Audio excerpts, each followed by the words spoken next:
So I came down all the way from Cleveland, really long way.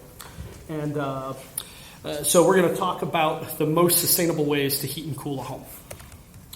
So by show of hands, because everybody needs woken up, I can tell. Who here believes that heating and cooling our homes uses energy? Thank you. So that leaves us with a choice. Do we want to use fossil fuel energy or do we want to use renewable energy? And I think everybody here would lean towards the one on the right. So if we are going to talk about powering our homes, heating and cooling them with electricity, with renewables, we are basically talking electricity. We don't really know how to make fossil fuels from that. We do, but it's not great. You can make hydrogen, split water up, but it's not that great. We aren't very efficient at it yet. So what this does instead, if you can just make the electricity and then feed a house, you can go from there. Now, this is a public service announcement. Who here knows that you can get your renewable energy basically for free for your house today? Anybody know this? You can. It's really simple. It's going to take you, well, it's not simple because you have to deal with the utility, but it should take you a half an hour or an hour. So what you do is you Google PUCO, that's Public Utilities Commission of Ohio, and then select your supplier. So you go to residential and then you select AEP, which I think is most of the people here will have that. Then once you get the apples to apples comparison charts, you can see the arrow that I have there for renewable content. You can select that drop down, select 76 to 100%, and then that will pop up the best deals. Not the best, it's all of the deals. And if you sort it by price, which I did, you can see AEP has 100% renewable energy for 6 cents a kilowatt hour. And I'm betting that 90% of the people in this room are between 5.5 and 6.5. So it's the same price. There really is no cost difference. And putting solar panels on your house is great, but this is something you can do today without all of that rigmarole. And then look at converting to putting solar on your roof down the road. So is everybody okay with doing this in the next week or so? Does everybody promise to go and make this change? This one phone call will probably remove a third to a half of your carbon footprint. One phone call doesn't cost anything. Please do this. All right, if we are going to talk about heating and cooling with electricity, we are talking about heat pumps. Heat pumps, it's complicated and it's simple. A heat pump is just an air conditioner that can run backwards, so it can heat and cool. All it does is change direction of the refrigerant. And another promise that I'd love everybody to make in the room, if you buy an air conditioner for your house, like the whole house air conditioner that goes on top of your furnace, you can get a heat pump model of that for every single one that's out there, and it's $200 to $500 extra. It's a really small incremental cost. So can everybody here promise to never buy an air conditioner again? You're going to buy a heat pump next time? Okay. You just did another number on your carbon footprint. So this is real world. You can do this. All right. Heat pumps are all about moving heat. They are not about making heat. And this is a little bit of a tricky thing to wrap your head around. So I'll walk you through it. So this is my toaster. I finally got this thing all together yesterday. So that's in my kitchen yesterday. And this is what making heat looks like. It's resistance heat. Usually you get a red coil, something warming up. So the red coils there, that's great for making toast, but you don't want to heat your house that way. It uses a lot more energy compared to moving heat. And when it comes to moving heat, this is something that messes people up, because when you think about a heat pump, you're actually taking heat from the outdoor air in the winter, which is not typically particularly warm, and you're actually taking the heat out of that air and you're moving it into the house. So that's what it's doing. It's pumping heat from outside to in. And this seems strange, but your refrigerator in your house is doing that same thing every day. Is it cold inside the fridge? Is it putting off heat? It's the same thing. So there is heat in cold air. It's less as you get lower, but it's still there. And the difference between these is if you are going to make heat with resistance electric versus a heat pump, you're going to use between 2 and 5 times more energy to accomplish the same task. So if we're trying to not make any more electricity than we have to, we definitely want to be talking about moving heat. So there's my conclusion. No, there's a lot more to it. But heat pumps are really the way to go if we want to move to renewably powering our homes. That really is the option. So let's talk about what heat pumps look like in reality. So these are the things you can buy. So you've got ground source, which is also known as geothermal, and then you have air source. So ground source is basically digging a bunch of pipes underneath the ground below your house, and then you pump fluid through it, and you can either add heat to the ground or you can take heat from the ground, depending on the season. An air source heat pump just uses the air. You note it looks just like an air conditioner, only it's on legs, so it can stay out of the snow. As I joke about this one, this is the droid you're looking for. All right. Now, when it comes to ground source, there's a key thing to know about, which is the efficiency between air source and ground source. They used to be way far apart, and now they're getting to where they're like this. So the math has changed just in the last 5 or 10 years. It's a fairly recent change. So it's something you want to be aware of. So let's talk pros and cons, which I'll do for all of these types. So the pros of doing geothermal are that it is more efficient, but like I talked about, it's not as big of a jump anymore. And there is no outdoor unit. So the droid, that doesn't exist with geo.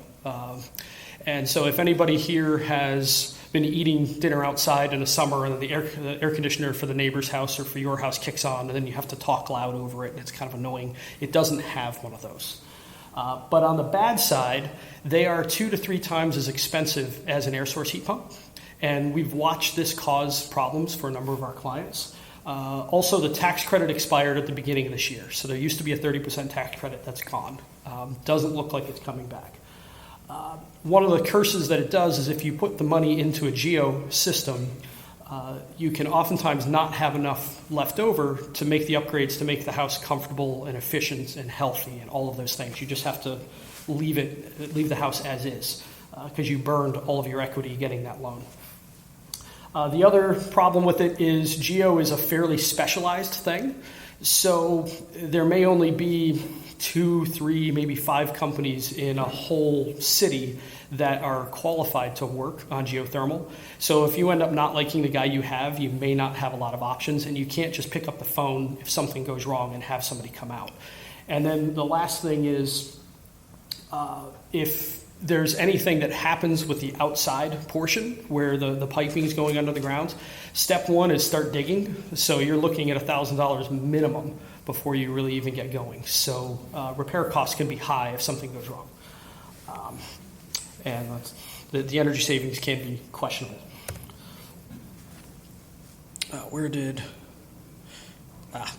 My partner made some adjustments to this, and there's slides out of order. So this is an actual example of a client house that has geothermal.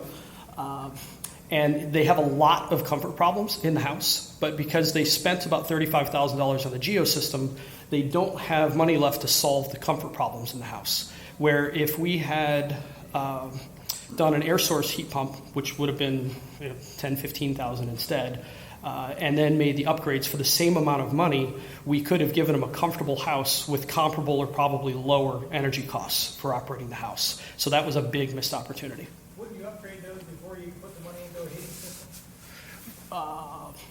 Wouldn't you solve the issues in the house before you put a new heating system in? You should, yeah. You should always start with building shell first. So you've heard a lot about insulating and air sealing, and that's huge in my world. I actually have what I call the 5 priorities of home performance. The first one is to air seal the house.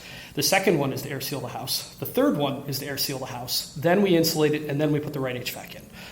And it's pretty much always that order with a few exceptions. But yeah, this one's out of order. So they have a messed up house, and they're going to have to wait 3 to 5 years before they can borrow the money to do what they need to do. And that's really kind of a bummer, because for the same money, they could have gotten it done. All right, let's talk about air source heat pumps a little bit. So when I say amazing comfort, one of my clients has a 1918 house. Actually, you're going to see his energy bills and some pictures of his house here a little bit later. I walked into his house, and I'm not saying this because I'm self-promoting. I walked into his house, and it's like, this house is the most comfortable home I've ever been in by an order of magnitude.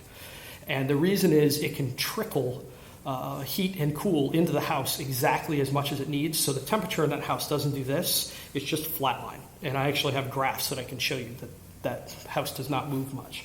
So the air source heat pumps can provide the best comfort of anything that I've dealt with. They're obviously cheaper, like we were talking about. Now, when it comes to noise, when you get to the higher end of the air source heat pumps, they are very quiet.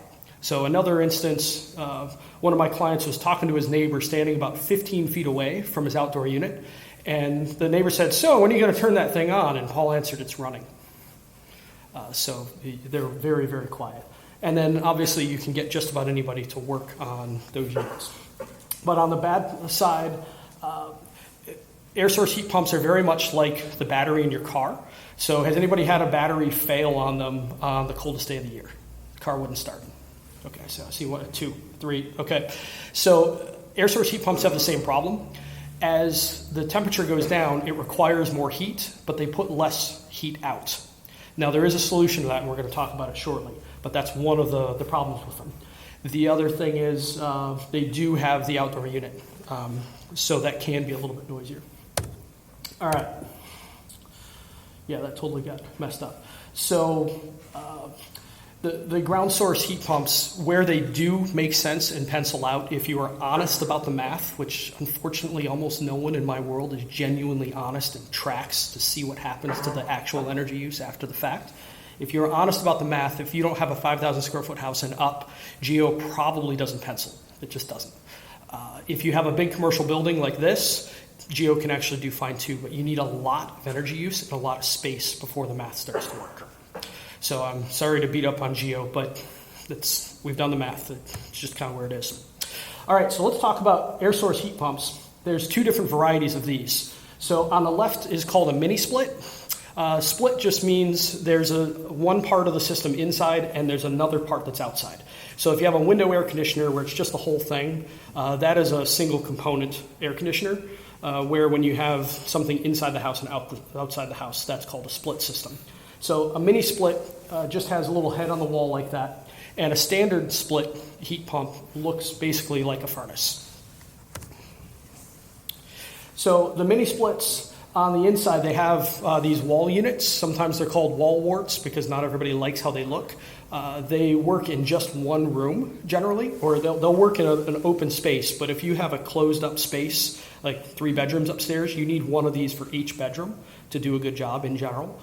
So it isn't necessarily the best choice, but sometimes it is. So for instance, my house is almost 200 years old. It's really tough to put ductwork in my house, and I don't have it existing. So I'm going to do splits in my house.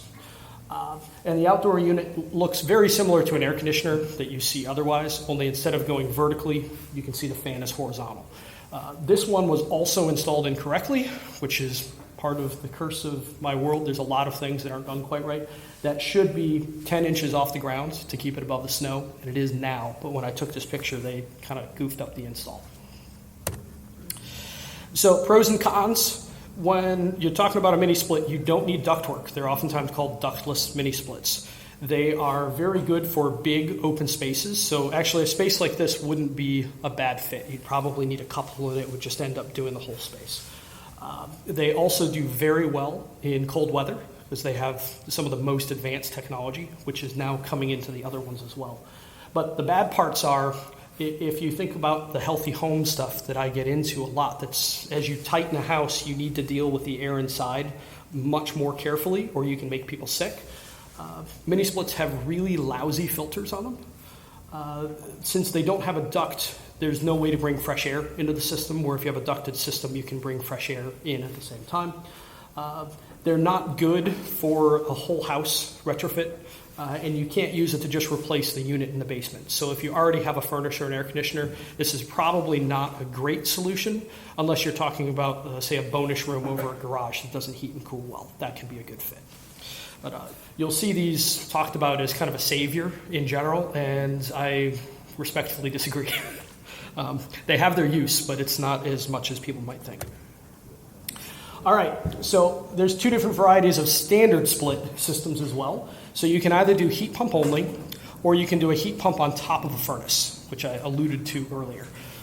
So let's take a look at the heat pump only. So the indoor unit you already saw, it looks like a furnace. If I didn't tell you otherwise, you probably wouldn't know.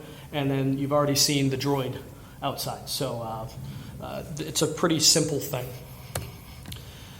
Now, I mentioned earlier that heat pumps lose capacity as the temperature gets colder outside. This is how it gets fixed. So this is a picture of the inside of my oven, but heat pumps have the exact same sort of thing. It's called strip heat or backup heat or emergency heat. There's a bunch of different names for it, but it's all just talking about some resistance electric like that. It uses a lot of energy, but you probably only need it a couple days a year, if that. In watching my clients, I don't think anybody used strip heat this winter. Granted, this winter kind of phoned it in. But you can also stage this in, so if the heat pump is still putting out some power, you can have multiple stages of the resistance heat and add that in, so you can add them together, and that way you aren't using quite as much extra power as if you're just doing straight resistance. And most importantly, which everybody cares about, you are not going to freeze. That's always the question, like what's going to happen when it's cold outside and it doesn't keep up? You're talking about Cleveland, though, 10 inches above is good enough. What happens if snow exceeds? You should really go out there and shovel around it. Yeah. We never get more than 10 inches in Cleveland. What are you talking about? All right. Heat pump only has some various pros and cons. So the big pro is this will eliminate your carbon footprint for heating and cooling. You're done. As long as you are buying renewable electricity, which I showed you how to do already.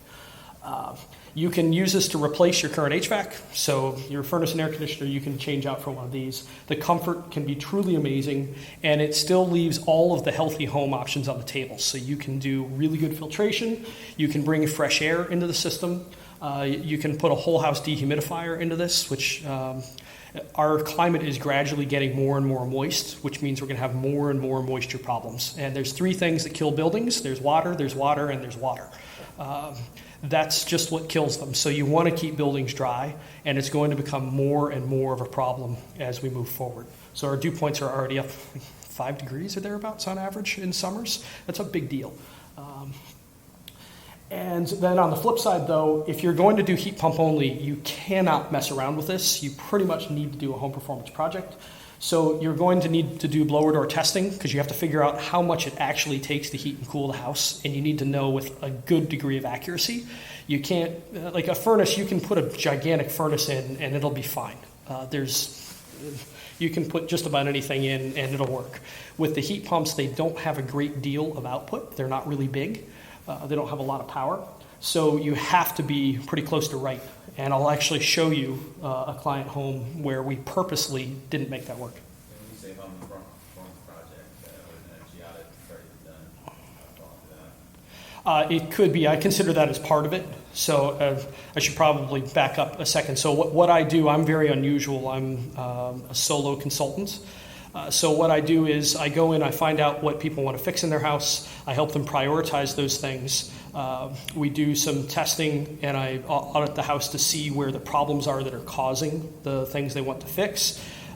We plan together on what we're going to do. I help them get bids. I help them watch the contractors as the work gets done, and then I do a test out, and then afterwards I do continuous optimization, as we call it, to make sure that we tweak the last couple things to make it as close to perfect as we can. So I've found that if you drop the ball at any one of those points, the odds of the project not giving the clients what they want are very high. So we just ended up kind of developing this process. It was accidental. But that's what I consider a home performance project. So from what do you want to fix to testing out that project all the way through. Now, when it comes to the install of heat pumps, where I mentioned a furnace and an air conditioner, you can really screw up an install and it'll still work okay. It won't be great, but it'll be okay. But with a heat pump only, you need to have a thoughtful installer, and you also need to have a good control for that, a good thermostat. This is the easier way. So this is just stacking a heat pump on top of a furnace. So who here has air conditioner? in their house, whole house air conditioner, central air. You could have a heat pump today if you replaced your air conditioner with a heat pump.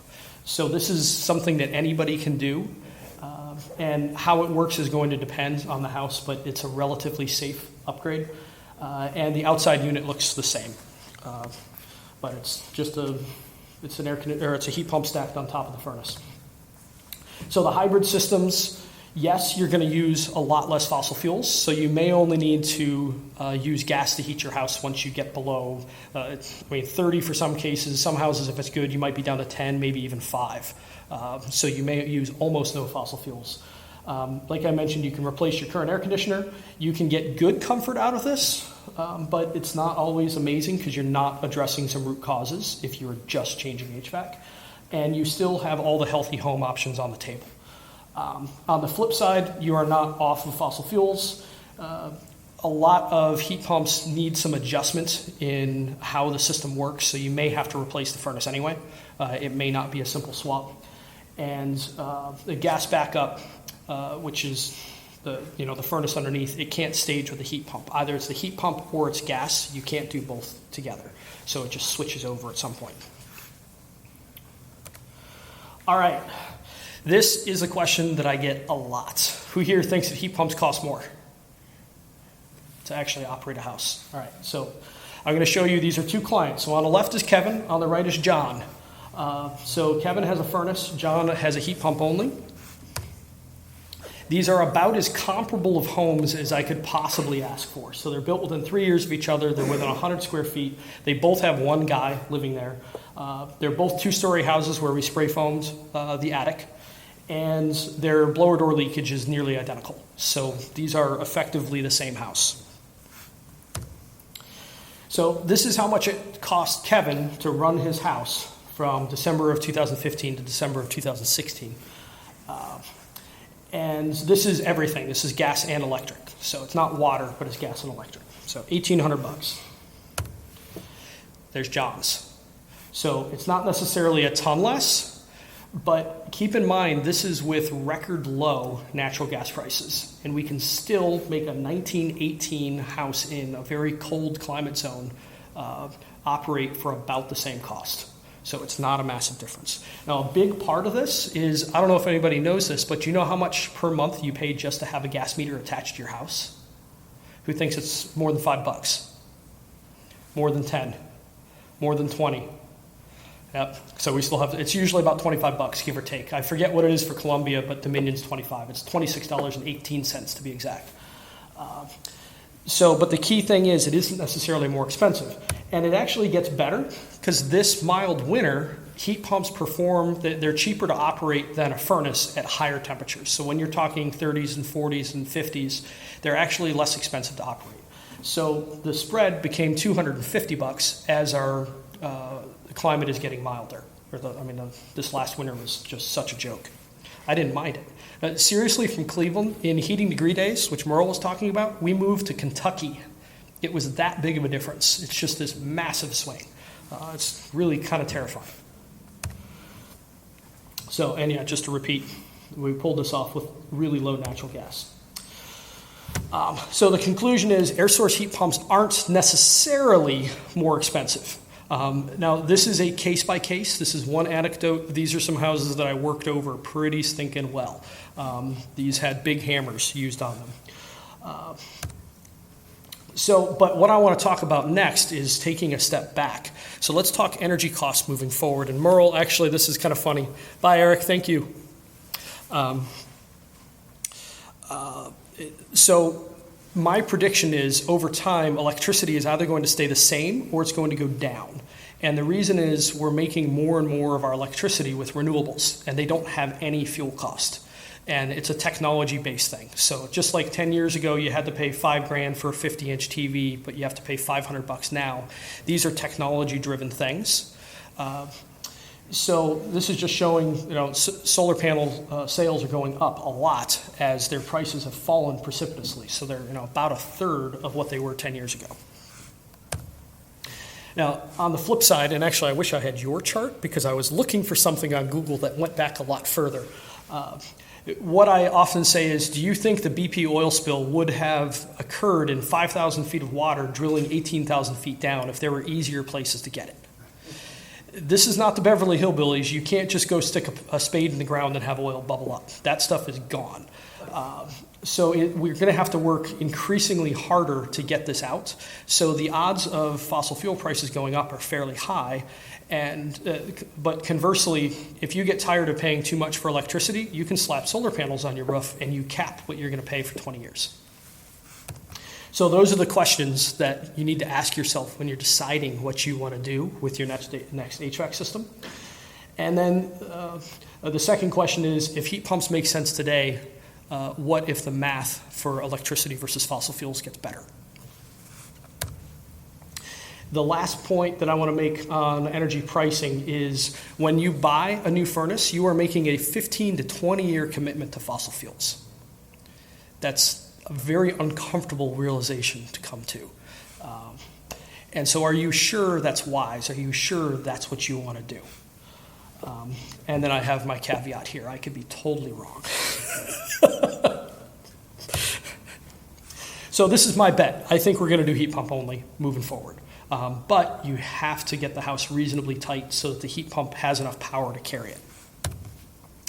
It also remains, it's the most sustainable way. So you can do mini splits or you can do heat pump only. But for most houses, if you already have a furnace, this is going to be the better path. But I always wanted to do a slide with just that word on it. If you're going to use a heat pump, I already alluded to this, it's going to require design. So let's look at John's house, because we did this two different ways. So before his attic was done, we purposely waited a year to seal his house and truly insulate the attic. So apologies, Merle. Actually, it's foil-faced Owens Corning fiberglass, but because it was so leaky, so if you can look at the number there, the 4610, that is a very, very leaky house for a little 1,700 square foot house. So between a cold winter and not having that attic done right and not having the house be tightened, he used a ton of electricity. 24,000 kilowatt hours is a big deal. But this last winter, you can see exactly where we came down to. Now, part of it is there's extenuating circumstances. It was a mild winter, but it's exactly half. It was like 49.97% less. It was like somebody was trying to gift me a good number. So 50% less, and like I said, I do have to caveat that the winters were different. So if you are going to do heat pump only, and you're going to get the best performance out of your HVAC system, you're going to have to spend some time designing what you're going to do, upgrading the house, and you have to air seal the house. There is pretty much no way around that. Very, very few houses do I see that don't need air sealing. They do happen, but not much. And the best thing you want to do with this is to find what I call a home performance specialist, which is somebody who can help you from the very beginning of the project all the way to the end so that there aren't any huge failure points through the project. And there's not a lot of them because the business model stinks. It does. Okay, so to end this out, best paths. Everybody's going to convert, right? They're going to go renewable this week. What's that? How about me? I'm sorry, I had a question on, you're talking about sealing even a 1900 era home. Mm-hmm. Do you recommend, I have a LEED Gold home, but energy recovery ventilators, do you recommend those since you're sealing it so tight? We're about to touch on that. But actually on that piece of equipment, believe it or not, no. Because there's another piece of equipment that I like better called a ventilating dehumidifier. So an ERV or an HRV, I don't know who here is familiar with those terms. So a handful. Basically, it serves like a radiator in your car. So you bring air in from outside, and then you push air from inside out, and the streams cross, but they don't actually touch. But they transfer some of the energy from one to the other, and that way you don't lose all of the energy in that warmed air. But what we find is the dehumidification, everything that I have done points towards dehumidification being critical. That is the thing to make a house healthy. You have to keep it dry. And to keep it dry, it also has to not leak too much, or else there's humidity from the outdoor air coming in. So all of these things are interrelated. So I'm talking HVAC mostly here, but it's extremely holistic what I do. So I would rather have a ventilating dehumidifier that brings in unconditioned outside air. It filters it, it dehumidifies it, and then that's also a dehumidifier for the whole house. The reason for that is those are usually about $3,000, $3,000 to $4,000, and a good ERV, HRV is also about $3,000 or $4,000. So I'm usually not going to have a double budget. If I do, we'll do both. But if I have to pick one, if you put a gun to my head, ventilating dehumidifier, any place who has wet climate. Yep. Ultra Air is the main brand. That they're made by a company called Thermastore. And I am sorry, I'm not meaning to promote. It's just they're really the only ones that make that. So first off, you got to switch your supply. When it comes to the process of making a house better so that you can go heat pump only if you want, this is the process. I kind of mentioned it. You have to list your problems, figure out what your budget is, diagnose the problems, what the house needs to solve those problems that you want to solve, develop a plan. And I didn't touch much about load calculations, but a load calculation is part of an energy modeling tool. An energy model is basically a big spreadsheet of how your house uses energy, and then you can change various things in and out. And one of the other things you get out of it is a load calculation, which tells you how much it takes to heat or cool your house at very hot and very cold temperatures for your specific climate.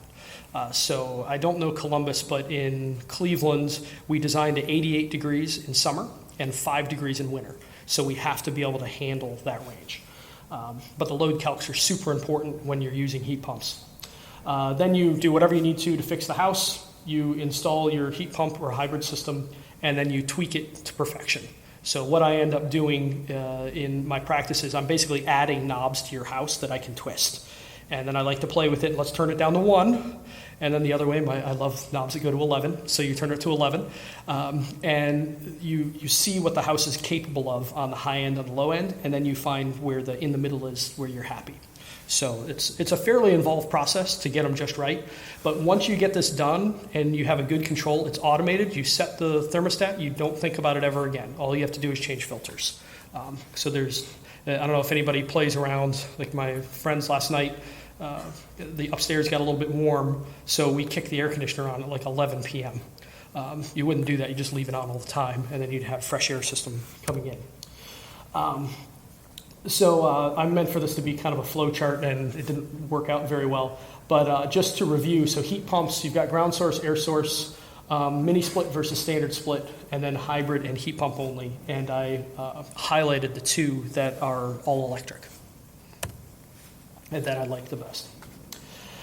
So if you're going to do one of those 2 options, so if you're going to do hybrid, you're going to keep your furnace, replace your air conditioner like we talked about. You can do it to any house that has forced air. You're still using fossil fuels, and you still have a long-term commitment to fossil fuels. If you go heat pump only, it's by far the most sustainable design. If you don't do design, you're not going to know how much it's going to use, so you could use twice as much power like John did, and you don't want that. That could sink you. He got $400 electric bills that winter, and he about croaked. I got phone calls. I'm like, look, we talked about this. We decided we were going to push this back. I know. He was freaking out. You're pretty much going to have to do some form of home performance project. And then the last thing to talk about is don't forget to design for a healthy home. It's also known as indoor air quality. So you need to keep those things in mind. You need to provide fresh air to a house. Houses don't have to breathe, but people do, as do furnaces. Although the beautiful thing about going heat pump only is all the combustion safety stuff that was being talked about earlier, you don't have to do it. And I hate combustion safety work. It's stupid. It's a waste of my time. I want to go fix something, not try and deal with what's there. You want to filter the air, and you want to control humidity, both dehumidification in summer and humidification in winter, if needed. And if you want to know anything more about those 2 particular houses, I have extremely in-depth case studies on my website, and it's the 1915 or the 1918. And if you want So I'm in the middle of writing a book about home performance, so I can teach people and bring them up to speed on this. If you want the HVAC chapter, just come see me, give me your email, and I'll send it to you. Thank you for staying over, everybody.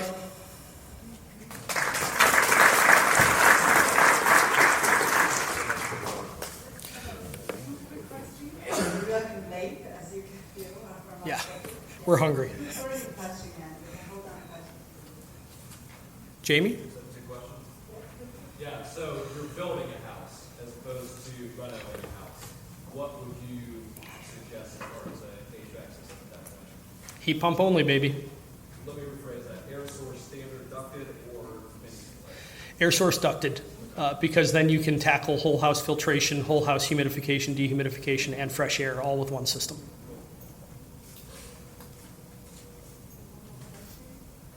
Not, and let's, go into our next presentation, and thank you for